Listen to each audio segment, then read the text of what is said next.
विरोधी पक्षनेत्याबाबत बैठक झाली आहे। योग्य वेळी निर्णय घेतला जाईल असं मंत्री आणि साताऱ्याचे पालकमंत्री शंभूराज देसाई म्हणालेत। काय बोललेत सविस्तर बघूयात। पाठच केला का प्रश्न?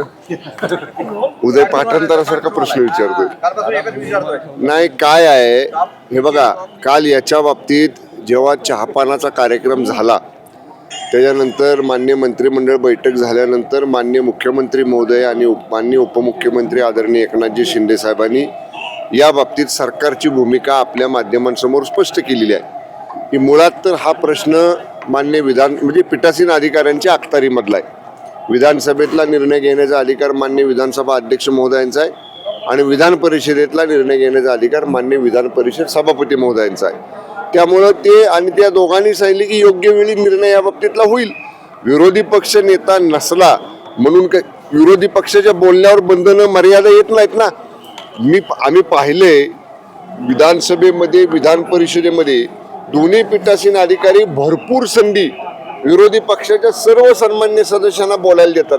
त्यामुळे त्यांनी बोलावं, त्यांचे प्रश्न मांडावेत, सरकारच्या संदर्भामध्ये त्यांची काय भूमिका असेल ती मांडावी। सरकारच्या बाजूने त्याला उत्तर देईल।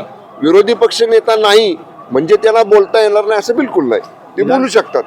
म्हणजे हे 2019च्या महाविकास आघाडीच्या मंत्रिमंडळाच्या रचनेसारखं झालं की सरकार बनवताना माननीय उद्धव ठाकरे साहेबांनी आमच्या आमदारांच्या बैठकीत सांगितलं की तुमच्यातला शिवसैनिक मला मुख्यमंत्री करायचा आहे आणि मुख्यमंत्री पदाचं नाव आलं तेव्हा त्यांनी स्वतःचं नाव दिलं आणि ते स्वतः मुख्यमंत्री झाले आणि एवढंच नाही तर चिरंजीवांना कॅबिनेट मंत्री केलं।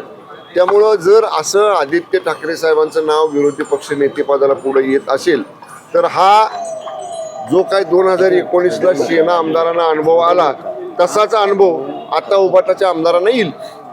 बेळगाव ही नेहमीच कर्नाटक सरकार ही सीमावर्तीय भागांमध्ये अशा पद्धतीची दडपशाहीची भूमिका घेत असते। आम्ही सीमा समन्वयक मंत्री आहोत या भागात, त्या भागातले राज्य सरकारचे।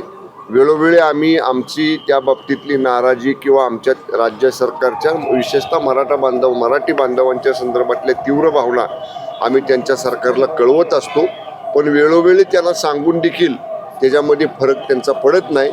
परत एकदा माननीय मुख्यमंत्री आणि दोन्ही उपमुख्यमंत्र्यांशी चर्चा करून पुन्हा एकदा केंद्रानं आता ह्याच्यामध्ये परत हस्तक्षेप मागे एकदा केला तसा करावा असं माननीय सीएम साहेबांची दोन्ही डीसीएम साहेबांची चर्चा करून आम्ही केंद्राला एक पत्र लिहू।